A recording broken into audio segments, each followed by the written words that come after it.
Hey everyone, my name's Elise, welcome back to another video. Today we have another episode of Dono Review.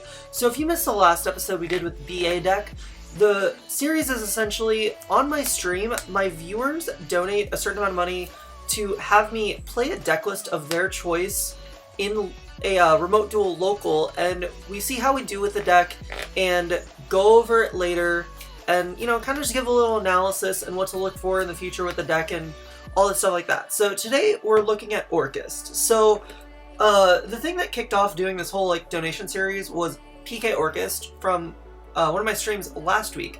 I don't have all the cards right now and everything together right now, so I'm just gonna quick give you a snapshot of what that was first because it kind of ties into this and how I view this specific deck. So last week we actually played the PK Orcust deck that got 9th place at the UK Extravaganza. I'm sure a lot of people have seen this already. So this is a deck list I played last week.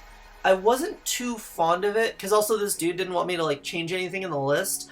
So I had to play this list card for card in a local last week. I still went 3-1, and my loss was probably preventable. But just with how the list was constructed, the main things I didn't like about it were it was 44 cards. I really didn't like the fact that I was maining the backer removal and stuff, and I also don't really like Talents in the main deck right now. I feel like Talents is in a really weird place in this format right now, so I had a really weird time with this deck, and also the side deck was a little bit iffy, but we still did okay with it, and I still suggested some changes we can make to the deck to optimize it a little bit more, because one of the main things I really felt like I was missing from this specific deck list was the presence of Dark Grepher, and then maybe a little bit more of a powerful hand trap than the Skullmeister in the form of Droll or something like that. So my main focus when I was thinking about how I would change this deck was cutting it down to 40 cards, which is just going to be the reboot, the talents, and then the reasoning as well. The reasoning was kind of weird to me, but that was what it is. And then also he did let me change the Duster to a third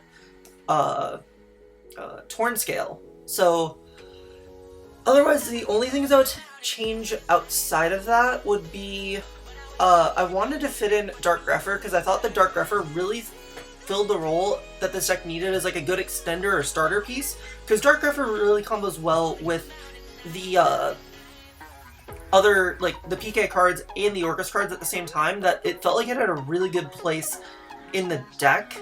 So those are the main changes I make to the main deck from my experience in playing the deck initially, and the card I would cut for that is 1-for-1 just because it has a weird place in this deck, especially because we're not playing the Hellcat 5 racks and stuff like that, so it just doesn't seem like it's the most optimal.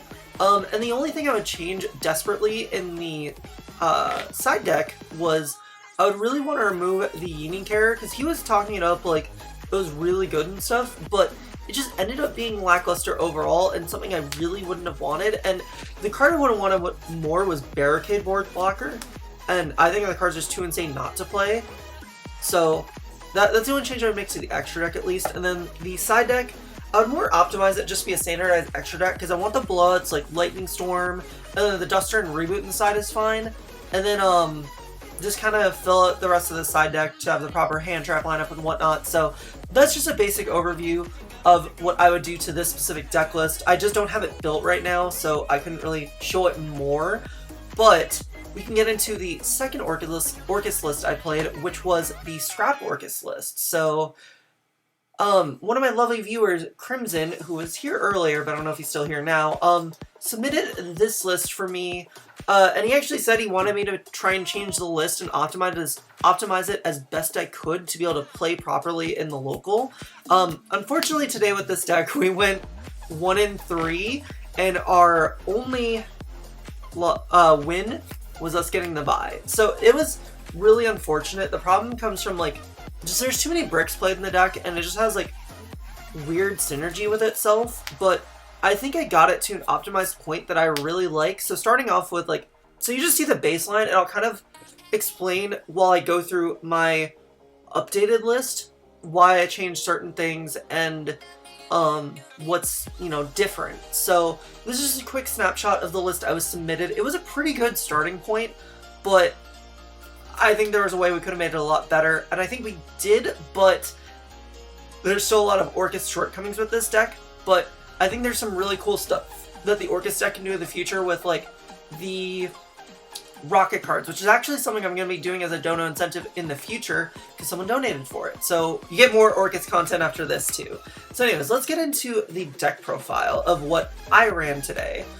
And it might not be optimal, it might not be correct, but this is what I thought going into it, so I can kind of share my thought process in everything. So, starts off with 3 Gearsu, very standard, very obvious. 3 Nightmare, also very standard, very obvious. 2 Skeleton, 1 Brass, 1 Wand, and 1 Gizmek. I think this is the most optimized way we can look at it. I don't think I would change this at all, really. Like, because even opening the Nightmare isn't that bad normally, because you can find a way around it, especially playing Barricade Borg in the extra deck, and then with Dangers as well, so it's not so bad, but it can get awkward sometimes. But then we played the scrap cards, obviously, so we played the 3 Scrap Recycler, the 1 Golem, and the 1 Rosenix. So Scrap Golem contributed to a decent amount of bricks, but it wasn't the most bricky card in my deck. I'll get into that in a second, but this is what you have to play for the Scrap Engine. Nothing else you really need to say about that. And then we played a very small PK engine just to facilitate Rusty, because it was very easy to do the scrap combo with making Rusty. So it's the 1 Boots and the 1 Ancient Cloak.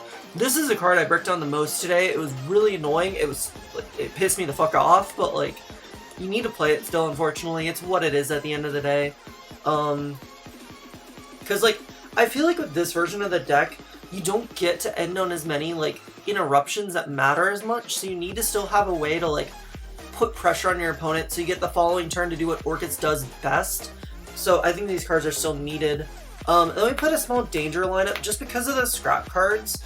It made sense to play the small danger lineup. I don't think, like, I was actually really considering cutting this engine anyways, but there was no point or like no other cards that I thought would be good enough for the deck, and because like getting the body and the draw was really important. So I felt like these cards are fine. The only other danger I would consider is playing a Mothman, but these cards probably aren't really worth playing, but I don't know. And then for the only hand traps in the main deck, 3 Ash and 3 Nibiru, and then I also played the 3 Droplet. So if you saw the list we started with, it had Imperm in it. So I decided to go with Droplet instead because his reasoning for Imperm was it was a card you could still set for the scrap combo, which is completely valid. I actually really respect that, like, logical deck building choice. But I feel like this is better because we also play trap cards in the deck anyways, so we don't lose to VW in the same facets that we would with other decks. So this just overall felt like it's going to be a better choice because it would also give us more firepower against other decks like Drytron and Dragon Link and stuff like that. So this just felt like it was going to be the more impactful card in the deck list. So yeah, it felt fine. And then Ash Nib, I think, are some of the best generic hand traps. Droll's in the side, so it was fine. I just felt like Ash Nib was going to be more impactful with, like, backed up with a Droplet, because the Droplet did essentially the same thing to Drytron as, like, Droll would. So it was fine.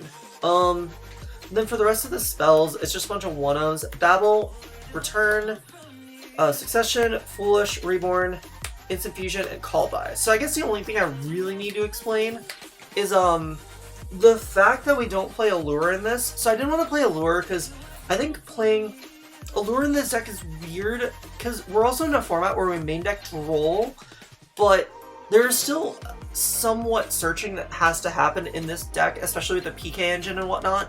And I just wanted a card that wasn't gonna, like, succumb to that. Not to mention the fact that Allure in the scrap version means you have less targets to play with overall for Allure, so there's more chances Allure's gonna brick you up in the long run. So I ended up just opting not to play it. Again, I don't know if this is the correct route to go considering how the deck performed, but I think the Dangers and the Allure are probably interchangeable, but that's just a thought process I went into with playing the deck today and how it went. Otherwise, all these spells are optimal and good. You still only need 1 return. Yeah, I don't know. We had the room for Millenniumize, so the Instant Fusion was fine. And For the trap cards, it is just the 1 Crescendo and 2 Fogblade. There's nothing else you need. The Shea Brigadine would have really never come up because we don't really focus on PK plays, so this was fine. And for the extra deck, double Crescendo, or double Galatea, oh my lord, I don't know how to speak. 1 Ding and 1 Longearcer for the Orcust cards. There are times, like, when I was, like, trying to learn the deck when I was testing it a little bit, I wanted a second Ding, but it's really hard to justify the space, and if you play properly, you probably shouldn't need it that much, so it was relatively fine not to have it. And then for the other links, a Link Rebo, a Scrap Wyvern, Lib, Barricade, IP, Phoenix, Unicorn, Rusty, Access Code, Appaloosa. There's nothing really here you can argue with. The only thing is, I have a huge debate whether I ever want to play, like, Boral Sword or Access Code in this deck. I think in this version, the Access Code is a little bit better, because with the Scrap combo, you put more attributes in the grave, but it still gets really weird and iffy. So I have a weird point of, like, what I want to play in certain versions, so it's whatever. Otherwise, everything else is pretty standard and optimized, and then we just have the 1 Millennium Eyes, pretty standard, whatever. Well, not standard, but we're playing the Insuffusion, so yeah, we have to play the Millennium Eyes. And for the side deck, we played 3 Lancia, 3 Droll, the Gamma and the Driver for the hand traps and the monsters. So if I was playing the PK deck, I would play a monster lineup similar to this, but because I'd be maining the Droll, I would consider siding either Cycle Reader or Skullmeister. It really just depends on how I'm feeling. I don't remember specifically what I thought would be more correct, but because we're not able to main the Droll here, we have to side it. And I think Gamma's a really good card to play in this side deck, especially because you have a weird VW matchup. So, like, the Gamma is what's better, because his list that he sent me was playing the Urgent Schedule package.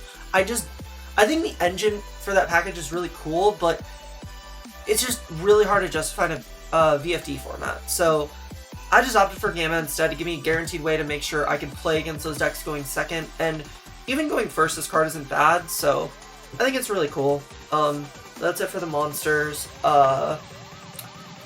For the back removal, the Duster, the 3 Lightning Storm, and the Red Reboot, I was really debating when I was making this list in the first place if this should be Twin or Lightning Storm, because the synergy with Twin with the deck is really insane, but at the end of the day, I ended up deciding to play Lightning Storm because the blowout seemed more important.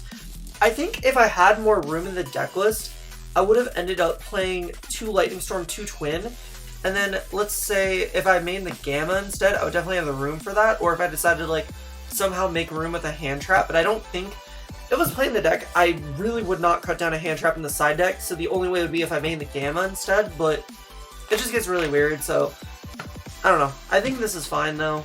There are, like, some instances where Twin could have came up, but at the end of the day, it's what it is. So, anyways, that is it for that. I don't know. This deck is really weird, honestly. I feel like there are better ways to play it than the Scrap version. Like, I liked the PK version more at the time, but I still think there's better ways to play and optimize this deck that aren't fully discovered. At the end of the day, it's an Orcust deck, but it's still something, like, nice, fun, and cool to, like, mess around with and see what we can do with. So I was still really happy to play this deck, and we have one more Dono incentive, like I said, with Orcust, so I'm excited to see where it gets us, and maybe we'll do a little bit better with that one. But anyways, that is it.